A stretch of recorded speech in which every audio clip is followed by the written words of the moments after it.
Shedeur Sanders was caught going 101 miles an hour in a 60-mile-an-hour zone. We're going to go over Nick Chubb in the Ring of Honor, the starting left end, TJ Watt, Shair Alexander, and a whole lot more. So make sure you guys subscribe, and we're going to get into today's Browns/AFC North news. All right, what's up? I'm your boy Ski and this is Ski's Crypto with my co-host P Nusky.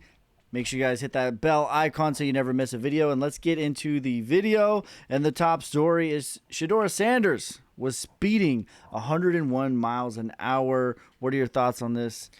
It's really it's a shame, but I don't think this is career ending. I think he, at most, more than likely, he'll probably just get a fine and probably a few game suspension, which, I mean, it's not the end of the world, basically.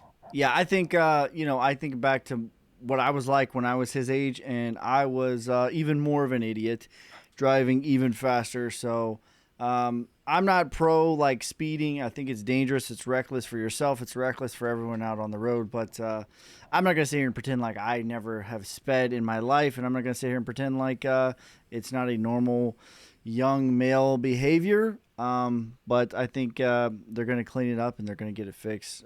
So we'll see what comes of it.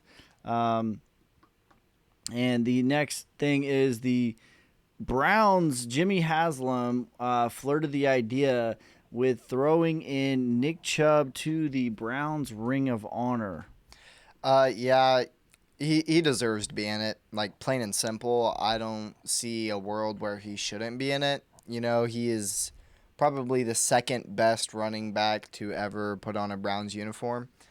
So I believe that he should be in it like yesterday. Yeah, I'm still pretty sad that he's not a Cleveland Brown right now, even if he's the third or fourth best Brown running back right now, even if his knee isn't the same. When I think of Cleveland Browns, like, there's just a few people that come to mind. It's Myles Garrett. It's Joe Bitonio. It's Joe Thomas. It's Josh Cribbs. It's Nick Chubb. It's Jim Brown. Denzel Ward. Joe Hayden. Like, all these legends. That's what I think of when I think of the Cleveland Browns and what it means to be a Cleveland Brown. So he absolutely deserves it. I hope that he gets, every bit of it. So, yeah, to me, I mean, he's only behind Jim Brown with yards per rush, and it's just barely. Like, it's literally 5.1 and 5.2. All right, Denzel Ward. What's the story on Denzel Ward? Whoopsies. I'm a Sagittarius. All right, so there's a pretty heated battle at the starting left end. What's the story on that? Who do you think is going to take over? Is it going to be Alex Wright or is it going to be Isaiah McGuire? So the way it's looking right now, I believe that Alex Wright has the upper hand on Isaiah McGuire, and I believe that Alex Wright is better than Isaiah McGuire, but I think they could I could see them like sharing snaps, basically like doing a little like Nick Chubb Kareem Hunt kind of thing where they both get snaps at left end. But if I had to give my outright starter, I'd say Alex Wright has it over Isaiah McGuire. Yeah, I think so. Alex Wright, I think, has more upside, and I think he has more potential. However, McGuire was one of the top-rated run defenders last year, and backside of Miles, I think either one of them are going to be okay because I think the strength, obviously, one of the best players in the NFL, Myles Garrett. But I think that the strength is that interior and Myles Garrett. So really it's just like you just need a guy on the other side opposite of Myles that's going to hold it down.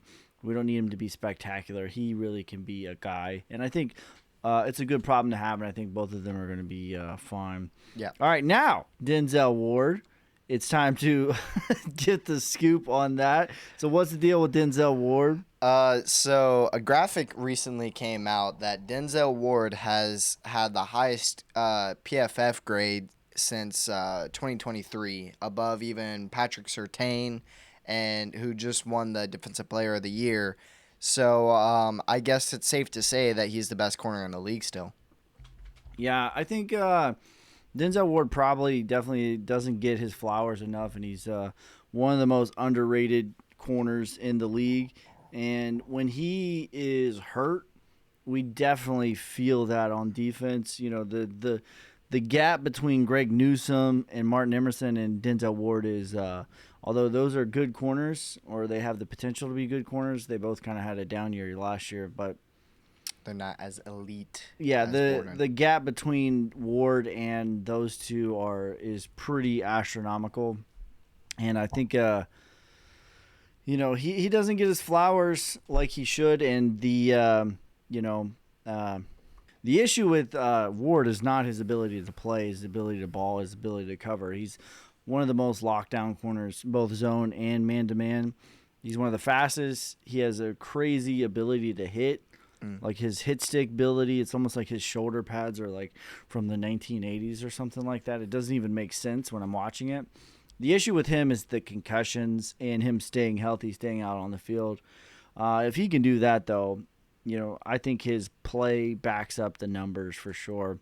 Okay, so the contract with TJ Watt is getting pretty heated in Pittsburgh. What is the story on that? So basically, TJ Watt told Pittsburgh that he wants Myles Garrett money, but Pittsburgh said they're not willing to pay him Myles Garrett's money. And so that just leads me to believe that even Pittsburgh knows that TJ Watt isn't nearly as good as Myles Garrett is. Yeah, I think it's funny. Like, people will bring up the sack numbers with TJ Watt as a reason that he's better than Myles. And I think TJ Watt's an elite player, and he is